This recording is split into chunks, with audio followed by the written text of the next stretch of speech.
धन धन सतगुरु तेरा ही आसरा, धन धन सतगुरु तेरे आसरा। विशाल संगत जी ने इस रूहानी करिश्मे को पूरा सुनना है जी, और साथ साथ सुमरन करना है। धन धन सतगुरु तेरा ही आसरा, धन धन सतगुरु तेरा ही आसरा।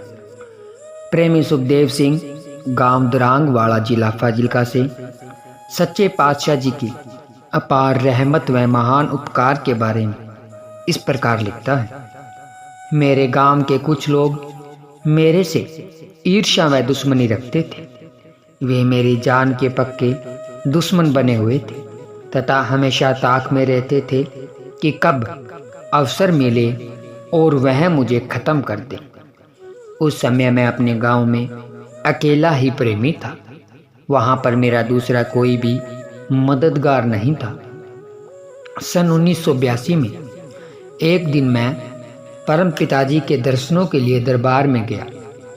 अंतर्यामी परम पिताजी ने किसी सेवादार को भेजकर मुझे तेरावास में बुलवा लिया, क्योंकि उस समय मैं अपने गांव वापस जाने के लिए दरबार के बड़े दरवाजे पर पहुंच चुका था। घट घट के जाननहार परम पिताजी ने मुझे अपना अत्यंत प्रेम बख्शते हुए फरमाया, बेटा, हमने तो तुझे वैसे ही बुलाया है, तुझे प्रसाद देना था। इसके साथ ही यह वचन भी फरमाया, बेटा, होशियार रहना, बिल्कुल भी घबराना नहीं, मालिक हमेशा अंग संग है। सर्व समार्थ्य दाताजी ने अपने बच्चे को आने वाले घोर संकट के बारे में पहले ही बता दिया और सावधान कर दिया था। पूज्य परम पिताजी के वचनों से मुझे अत्यंत हौसला मिला। मेरा कोई भारी कर्म था। जब मैं शाम को अपने घर पहुंचा तो मेरे दुश्मनों को इस बात की सीआईडी मिल गई कि वह गांव पहुंच गया है। उस दिन वह मुझे मारने के लिए अपनी पूरी तैयारी में थे। उन्होंने यह पक्का निश्चय कर लिया था कि आज सुखदेव सिंह को जिंदा नहीं छोड़ेंगे। इसलिए वे सभी मेरे घर के आसपास छुप कर बैठ गए और मौके का इंतजार करने लगे कि कब सुखदेव सिंह घर से बाहर निकले और वे उसका काम तमाम कर दे, यानी मार दे। दुश्मन तो अपने बुरे इरादे के कारण अनेक प्रकार की योजनाएं बनाता है। पहले से ही अपनी निश्चित योजना के अनुसार उनमें से किसी एक ने बरामदे में जाकर मेरा एक पशु खोल दिया कि वह पशु को बांधने जरूर बाहर निकलेगा। जो ही वह बाहर आएगा तो हम सभी उस पर झपट पड़ेंगे। जब मुझे पशु खुलने का आदेश हुआ, तब मैं उसे बांधने के लिए जो ही बाहर निकला तो दुश्मनों ने मुझे ललकारा। मैं अकेला ही था, परंतु वे कई थे। वे बुरे इरादे के मुताबिक पूरे तैयार होकर आए थे। मैं अपने समय में कबड्डी का एक अच्छा खिलाड़ी था। तेज दौड़क व शरीर से भी पूरा बलवान तथा फुर्तीला था। जब मुझे अपने बचाव का कोई और रास्ता नहीं दिखाई दिया तो मैं अंधेरे की आड़ लेकर भाग निकला। लाठियां, गंडासे व तेज हथियारों से लैस सभी बदमाश भी मेरे पीछे पीछे दौड़ पड़े। उन्होंने मेरा पीछा करने के लिए 2 ट्रैक्टर भी मेरे पीछे लगा दिए। उन दिनों गेहूं की कटाई हो चुकी थी और सभी खेत खाली पड़े थे, जिस कारण मुझे कहीं भी छुपने की जगह न मिली। मैं भागता हुआ दूसरे गांव में जा पहुंचा। वे बदमाश भी मेरा पीछा करते वहीं पहुंच गए। उस गांव की चौपाल में कुछ आदमी बैठे हुए थे। मैं उस समय पूरा थक चुका था और उनके पास जाकर गिर पड़ा। मैंने कहा कि मेरे पीछे दुश्मन लगे हुए हैं, कृपया मुझे बचा लो। वे मेरी जान के पीछे हाथ धोकर पड़े हैं। वे मुझे जान से ख़त्म करना चाहते हैं। आप मेरी सहायता करो और मुझे उनके हवाले न करना। यह सुनकर वहाँ पर मौजूद व्यक्तियों ने उन्हें साफ जवाब दे दिया कि वे इसे किसी भी कीमत पर तुम्हारे हवाले नहीं करेंगे। हम इसे सुबह दिन निकलने तक अपने पास ही रखेंगे। परंतु उन बदमाशों ने अपनी चालों के द्वारा मुझ पर अनेक प्रकार के दोष लगाते हुए कहा कि यह गुंडा व बदमाश है, यह चोरी करके भागा है, इसने कई कत्ल भी किए हुए हैं तथा पुलिस इसके पीछे लगी हुई है। अब बेचारे गांव वाले व अब बेचारे उन गांव वालों को असलियत का क्या पता था कि असली कहानी क्या है। किसी के माथे पर तो लिखा ही नहीं होता कि वह चोर है या साधु। उस गांव वाले मेरे बारे में कुछ नहीं जानते थे। मेरे बारे में उनसे इतनी बुरी बुरी बातें सुनकर गांव वालों ने मुझे उनके हवाले कर दिया। बेशक मैंने अपनी तरफ से अपनी सफाई पेश करने की बहुत कोशिश की तथा बहुत प्रार्थनाएं की, परंतु अकेले आदमी की वहां ऐसे मसले में कौन सुनता है। उन बदमाशों ने मुझे वहीं से ही रस्सियों के साथ कसकर बांध लिया और मार पीट करते हुए मुझे गांव से बाहर ले गए। वहां मुझे एक वृक्ष के साथ बांधकर वे बारी बारी से तब तक पीटते रहे जब तक कि वे स्वयं पूरी तरह से थके नहीं। बेशक उन्होंने मुझे बड़ी बेरहमी से मारा, परंतु मुझे न तो कोई दर्द मालूम हुआ और न ही कहीं चोटों के निशान पड़े। उसके बाद उन जालिमों ने चाकू से मेरी आंखों पर कई वार किए। बेशक उन्होंने मुझे वृक्ष के साथ बांध रखा था, परंतु फिर भी मैंने हिलजुल कर अपने बचाव के लिए बहुत कोशिश की। इतनी कोशिश करने के बावजूद भी 8 चाकू मेरी एक आंख में तथा 7 दूसरी आंख में लग गई। मेरी दोनों आंखें खून से लथपथ हो गई, जिस कारण मुझे कुछ भी दिखाई नहीं देता था। दुश्मन वार पर वार करते जा रहे थे, परंतु मैं अपने परम पूजनीय सतगुरु जी के चरणों में ध्यान लगाए हुए था। सख्त घायल अवस्था में भी मैंने उनकी सभी बातें को सुना। मैंने उनकी यह बात भी बिल्कुल स्पष्ट शब्दों में सुन ली थी कि जो वे एक दूसरे से कह रहे थे, इसकी आंखें तो बिल्कुल खत्म हो चुकी है। फिर भी मैं अपनी मालिक की रजा में खुश था। मुझे इसकी कोई चिंता नहीं थी। इसके बावजूद भी उन लोगों ने मुझे नहीं छोड़ा। शायद मेरे कर्मों का लेन देन अभी और बकाया था। उसके बाद मुझे नहर में फेंकने की सलाह बनाई, इसलिए मुझे वृक्ष से खोलकर ट्रैक्टर के पीछे लिपट से बांध लिया। जब जुल्म व पाप हद से बढ़ जाते हैं तो परमात्मा को स्वयं ही किसी न किसी रूप में आना पड़ता है। उसी तरह बदमाशों के पाप व जुल्म भी चरम सीमा तक पहुंच चुके थे, जिस पर स्वयं कुल मालिक को मेरी मदद के लिए आना पड़ा। अब मालिक की अपार रहमत की वर्षा मेरे पर बरसने लगी। वह जालिमों को अचानक ही अपने अंदर से यह भ्रम हो गया कि पुलिस को उनकी हरकतों का पता चल गया है और वह उनके पीछे लगी हुई है। इसलिए वे ट्रैक्टर को और तेजी से नहर की ओर ले जाने लगे। ट्रैक्टर अपनी पूरी तेज रफ्तार में जा रहा था, जिस कारण ट्रैक्टर के उछलने से मेरे बंधन ढीले हो गए और मैं बंधन मुक्त होकर जमीन पर गिर पड़ा। उस समय भी मुझे पूरी होश थी। मैंने अपने कानों से सुना जब वे बदमाश यह कहते हुए ट्रैक्टर समेत फरार हो गए कि चलो कटी रात मर गया सा। उस भयंकर अंधेरी रात में परम पिताजी ने स्वयं मेरी पूरी रक्षा की। सच्चे पातशाह जी ने एक ऐसा साधन बनाया कि कुछ आदमी अचानक वहां से गुजरे।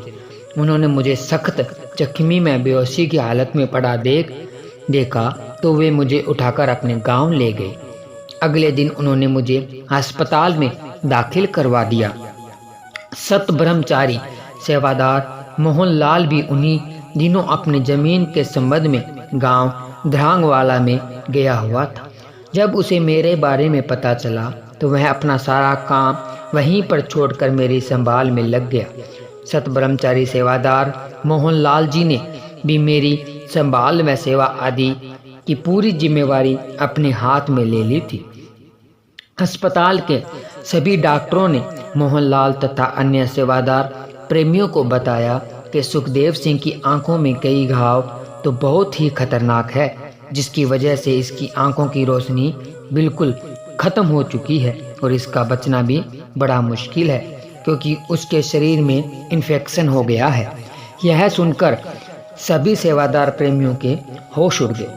सत ब्रह्मचारी सेवादार मोहनलाल जी अपने साथ 1-2 प्रेमियों को लेकर उसी वक्त शहंशाह परम पिताजी के पास दरबार में आ गया और परम दयालु सच्चे पातशाह जी को मेरे बारे में सारा हाल कह सुनाया।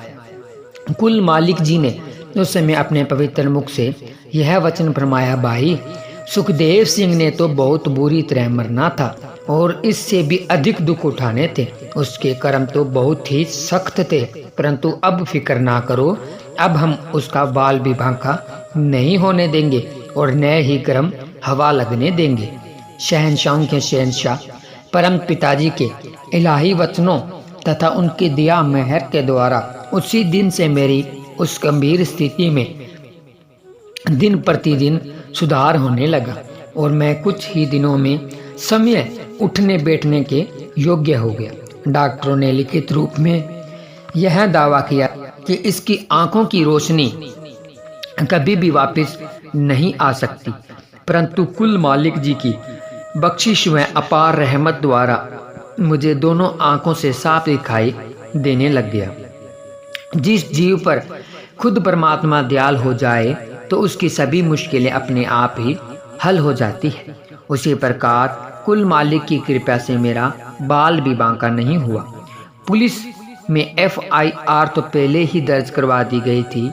मेरे निजी बयानों व डॉक्टरी जांच के आधार पर दोषियों को 14 साल का कारावास हुआ। इसके अलावा उन्हें 1.5 लाख रुपए बतौर हर्जाना भुगतना पड़ा, जो मुझे अदालत के हुक्म अनुसार प्राप्त हुआ। यह तो स्पष्ट हो ही चुका है कि मेरा कोई पिछला बहुत ही भारी कर्म था, जिसकी वजह से मुझे इतना भारी कष्ट झेलना पड़ा। सतगुरु तो घट घट और पट पट के सब जानते हैं। मालिक शब्द रूप में हमेशा अपने जीव के अंग संग रहता है। बेशक उस समय मुझे शहनशाह जी कुल मालिक के प्रत्यक्ष रूप में दर्शन नहीं हुए, परंतु मुझे अंदर से बराबर पूरी तसल्ली व हौसला देते रहे। इसलिए तो इतना कुछ हो जाने पर भी सच्चे पातशाह जी ने अपने बच्चे को कोई दुख तकलीफ महसूस नहीं होने दी। परम पिताजी ने मेरे ऊपर अपनी पावन दृष्टि डालते हुए तथा अपने पवित्र कर कमलों से प्रसाद देकर मेरे बेअथा उस भारी कर्म को कांटे के कष्ट में भुगतवा दिया, अर्थात सूली फांसी के कष्ट को सूल की मामूली सी तकलीफ में बदल दिया। पता नहीं मेरी और भी कितनी दुर्दशा होनी थी, परंतु दयालु दातार जी ने अपनी अपार कृपा से मेरे भारी कष्ट को कुछ ही दिनों में भुगतवा कर मुझे महसूस तक नहीं होने दिया। सतगुरु जी की कृपा से मैं अब बिल्कुल सही सलामत हूँ, मैं स्वस्थ हूँ और मेरी पूरी श्रद्धा व लगन से दरबार की सेवा के लिए हर वक्त तत्पर रहता हूँ। सच्चे पातशाह जी की मेहर से अब मेरे गांव में और भी सैकड़ों प्रेमी बन गए हैं। सर्वसमर्थ परम पिताजी ने अपनी अपार रहमत मुझ पर की है, वह किसी से छिपी नहीं। सत ब्रह्मचारी सेवादार मोहनलाल व 1-2 अन्य प्रेमी तो उसी दिन से मेरी सहायता पर डट गए थे तथा फैसला होने तक मेरे साथ ही रहे। ये खुद बताते हैं कि सुखदेव सिंह को उस अत्यंत गंभीर अवस्था से दुनिया की बाहरी ताकत तो बचा ही नहीं सकती थी। मान लिया उसकी जान बच भी जाती, परंतु आंखों की रोशनी के बिना वह जीवित रहते हुए भी मृतक समान था। मुझको उस संकटमयी अवस्था से उभारना महान उपकारी परम पिता शाह सतनाम सिंह महाराज जी की अपार रहमत तथा पवित्र मुख वचनों का ही परिणाम है, जिसके फलस्वरूप मैं आज भी पहले की तरह हुष्ट पुष्ट हूँ। शंकावादी जीव समय मुझे मिलकर अपनी शंका को दूर कर सकते हैं। धन धन सतगुरु तेरा ही आसरा, धन धन सतगुरु तेरा ही आसरा, धन धन सतगुरु तेरा ही आसरा, धन धन सतगुरु तेरा ही आसरा। मास्टर बलवंत सिंह गांव फूल जिला बठिंडा से परम पिताजी की अपार कृपा का अनोखा चमत्कार इस प्रकार लिखता है। सन 1973 के मई महीने की बात है कि मैं और मेरी पत्नी शान दुलारी गर्मी में 1 बजे स्कूल से छुट्टी होने के बाद अपने कमरे में आकर बैठे थे। गर्मी जोरों पर थी, बिजली न होने से पंखा बंद था। उन दिनों बिजली की कमी की वजह से रेडियो पर प्रसारण हो चुका था कि बिजली सुबह 7 बजे से शाम 7 बजे तक बंद रहेगी। सख्त गर्मी से परेशान होकर मेरी पत्नी ने मुझे कहा, आपने शाह सतनाम सिंह जी महाराज से नाम ले रखा है। आप कहते हो कि नाम में बड़ी ताकत है, मैं तो फिर मानूंगी अगर यह पंखा चलाकर दिखाओ। मैंने मालिक सतगुरु का ध्यान करके प्रेम से धन धन सतगुरु तेरा ही आसरा का नारा लगाया तो उसी समय पंखा चलने लगा।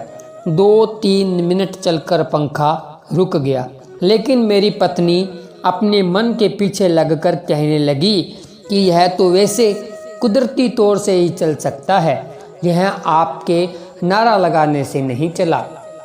उसने फिर कहा कि यदि दोबारा फिर नारा लगाने से पंखा चल पड़ा तो मैं भी नाम ले लूँगी।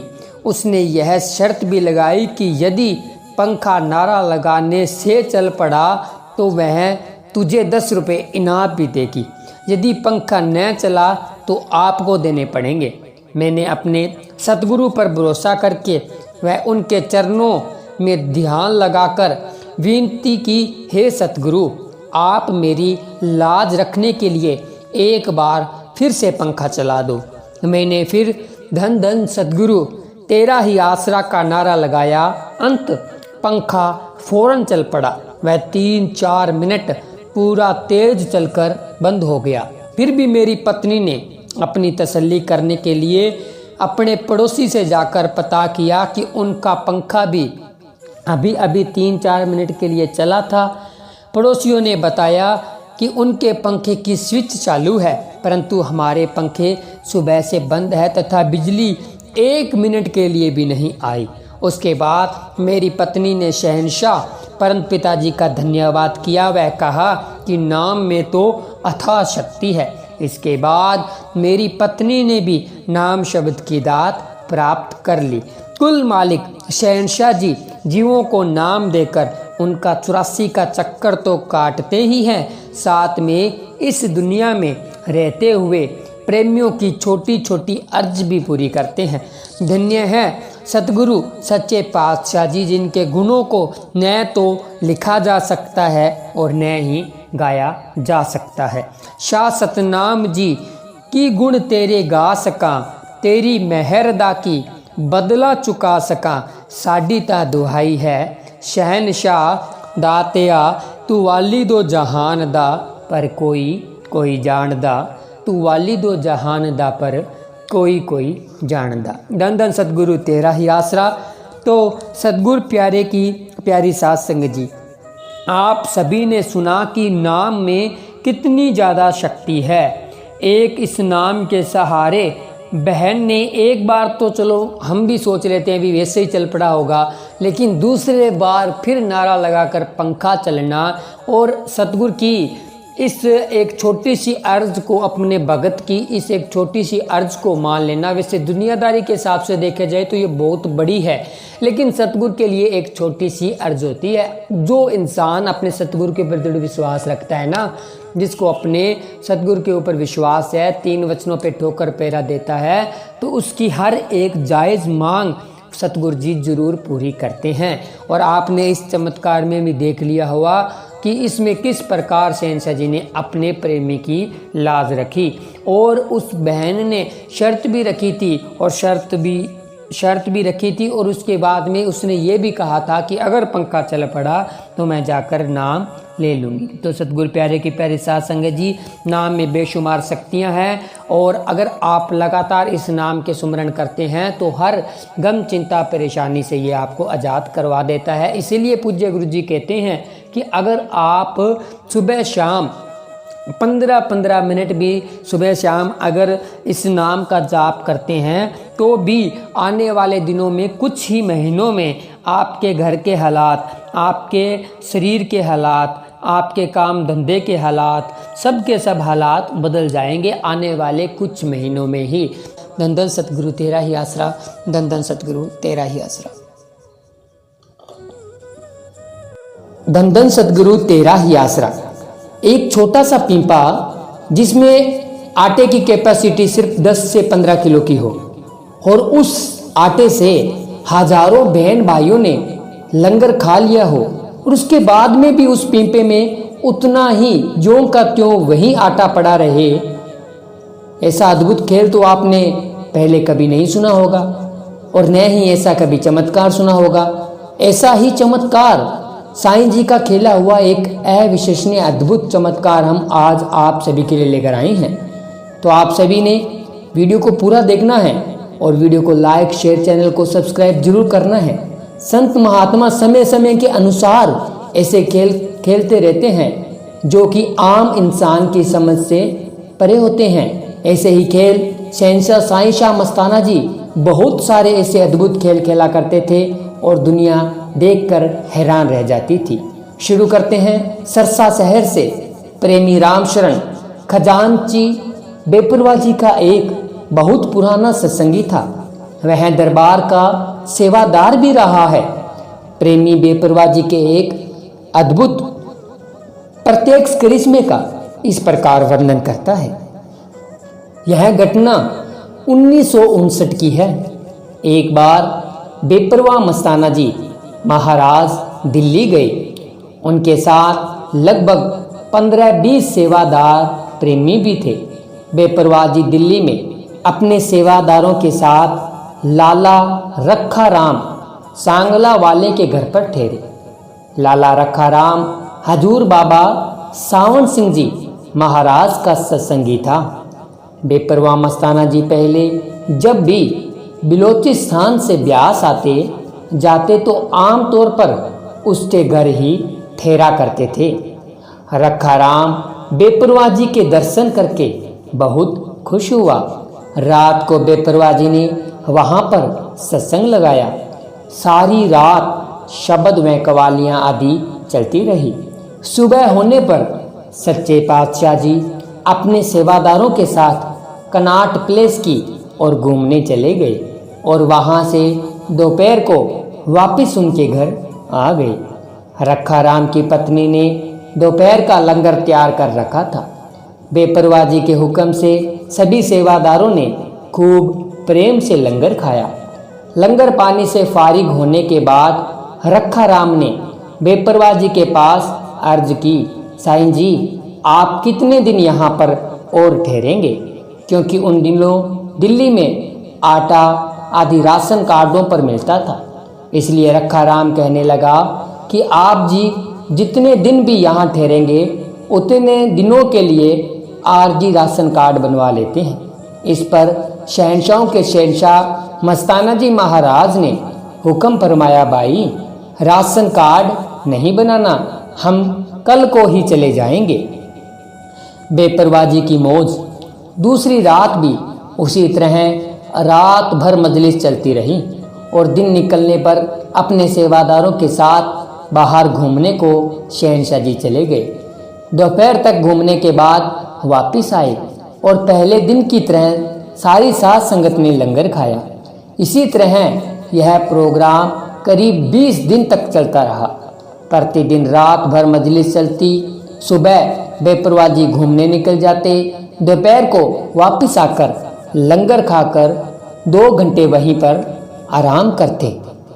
इसी दौरान शहर से भी कई सत्संगी जीव आने लग गए और वे भी सभी वहीं पर ही लंगर छक लिया करते।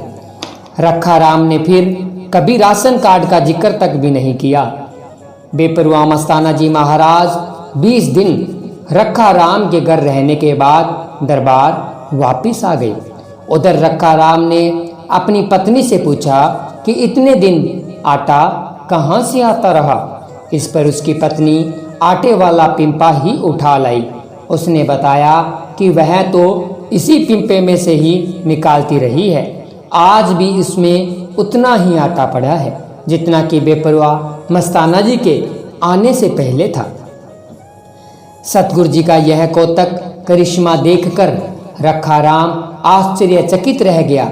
वह सोचने लगा कि बेपरवा मस्ताना जी महाराज अपने 15-20 सेवादारों के साथ उनके घर 20 दिन ठहरे और हर रोज 20-25 आदमियों का लंगर बनता रहा।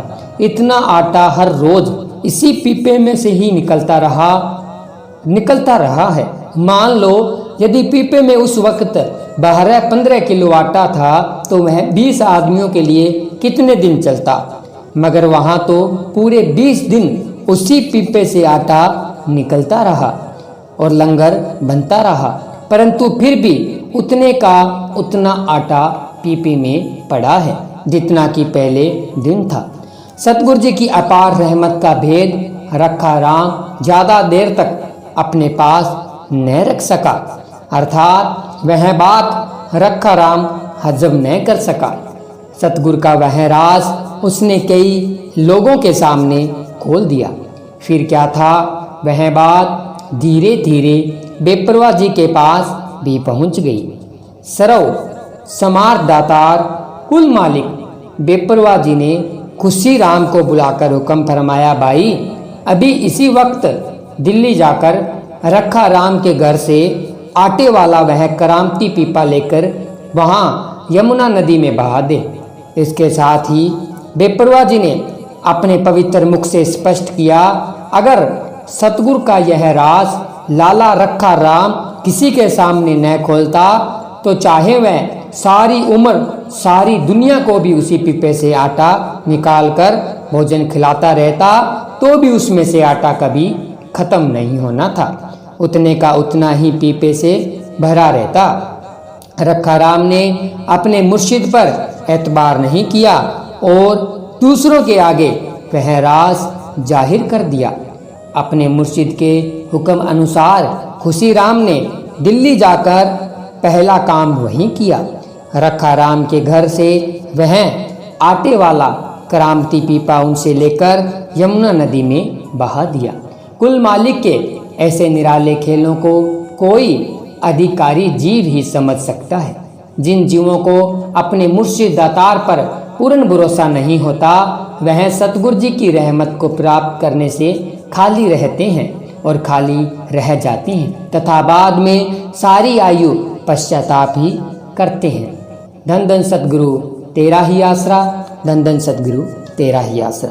तो जिस प्रकार हमने शुरू में आपको बताया कि एक छोटे से पीपे में से हजारों लगभग 20-25 दिन 25-25 बहन भाइयों का लंगर बनता रहा तो 1000 के आसपास में गिनती बन जाती है। इतने बहन भाइयों ने वो लंगर खाया और 10-12 किलो आटा जो पीपे में से निकलता रहा वो भी उतना ही पड़ा रहा और उन बहन भाइयों का लंगर भी बनता रहा। ये एक अद्भुत अविश्वसनीय ही चमत्कार है जिसको सतगुरु के ऊपर दृढ़ विश्वास होता है, मालिक उसके ऊपर इसी प्रकार रहमतें बरसाता है। तो आप जी को ये रूहानी करिश्मा रूहानी चमत्कार कैसा लगा कमेंट करके जरूर बताएं। और अगर अभी तक आपने हमारे YouTube चैनल को सब्सक्राइब नहीं किया तो सब्सक्राइब करें और वीडियो को ज़्यादा से ज़्यादा लाइक शेयर करें। मिलते हैं जल्द एक और ऐसी ही रूहानियत से भरी हुई वीडियो के साथ। तब तक के लिए धन्यवाद। धन धन सतगुरु तेरा ही आसरा, धन धन सतगुरु तेरा ही आसरा।